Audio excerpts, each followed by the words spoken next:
পবিত্র ইসলাম ধর্মাবলম্বী মানুষের যাতে কোনো ধর্মোচ্চারণ করতে, কোনো নামাজ পড়তে, কোনো মসজিদে তাদের 5 ওয়াক্ত নামাজ আদায় করতে বা ঈদের নামাজ, বকরিদের নামাজ পড়তে কোনো সমস্যা না হয়, আমি দায়িত্ব নিয়ে বলছি, এই রাজ্য সরকার যদি সেই ধরনের কোনো কাজ করে, এই সরকারের বিরুদ্ধে সব থেকে আমি আগে হুমায়ুন কবির একদম রাস্তায় নেমে তাদের বিরুদ্ধে আন্দোলন করব।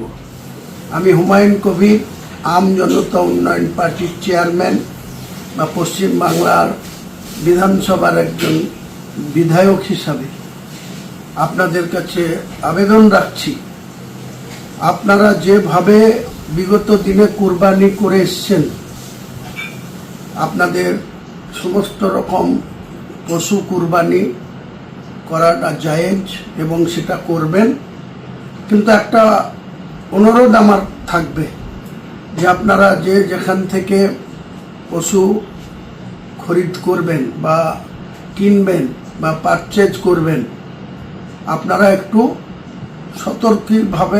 সতর্কীকরণভাবে নিজেদের বেশি হল্লা না করে আপনারা সেই সমস্ত পশু, বকরি, দুম্বা, গরু,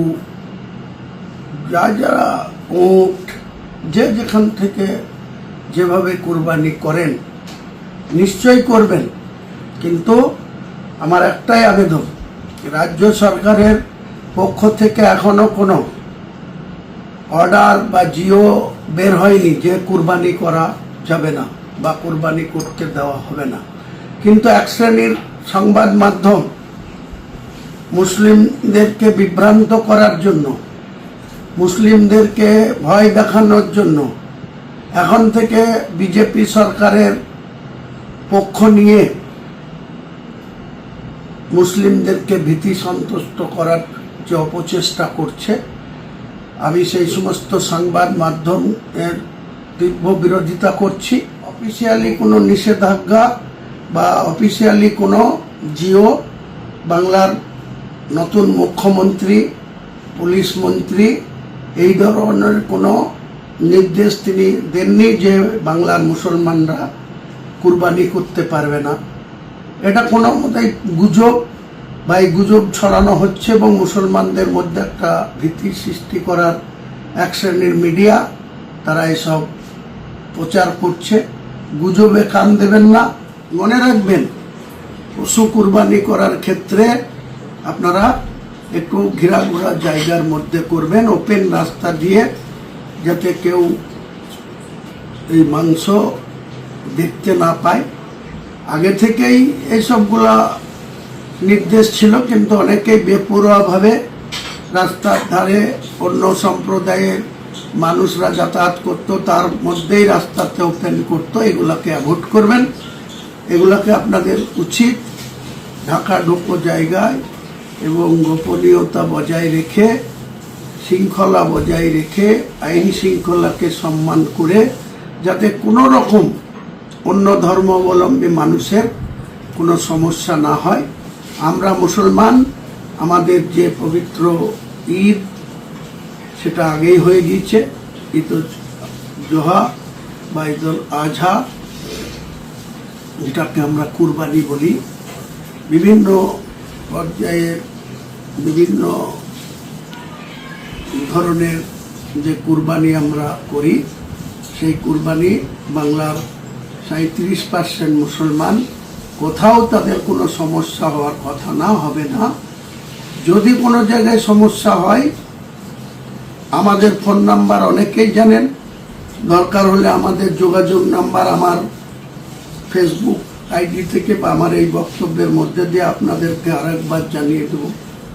পাশাপাশি পবিত্র ইসলাম ধর্মাবলম্বী মানুষের যাতে কোনো ধর্মোচ্চারণ করতে, কোনো নামাজ পড়তে, কোনো মসজিদে তাদের 5 ওয়াক্ত নামাজ আদায় করতে বা ঈদের নামাজ, বকরিদের নামাজ পড়তে কোনো সমস্যা না হয়, আমি দায়িত্ব নিয়ে বলছি, এই রাজ্য সরকার যদি সেই ধরনের কোনো কাজ করে, এই সরকারের বিরুদ্ধে সব থেকে আমি আগে হুমায়ুন কবির একদম রাস্তায় নেমে তাদের বিরুদ্ধে আন্দোলন করব। কোনো মতেই আমরা সংবিধান বা আইন ভাঙব না, কিন্তু যদি আমাদের উপরে কোনো টর্চারিং হয়, আমাদের উপরে যদি কোনো অন্যায় আচরণ হয়, আমাদের ধর্ম করতে যদি কোনো বাধা দেওয়া হয়, আমাদের নামাজ পড়তে যদি কোনো বাধা দেওয়া হয়, আমাদের কুরবানি করতে যদি কোনো বাধা দেওয়া হয়, আমরা কোনো মতেই সেই সরকারের অন্যায় সিদ্ধান্তের বিরুদ্ধে মুখ বুজে সহ্য করব না।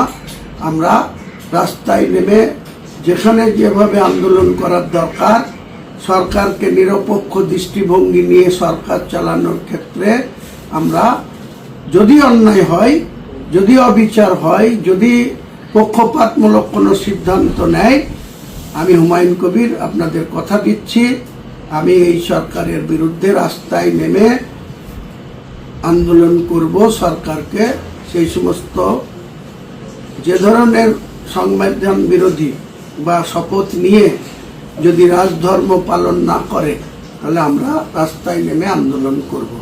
ভরসা রাখতে পারেন।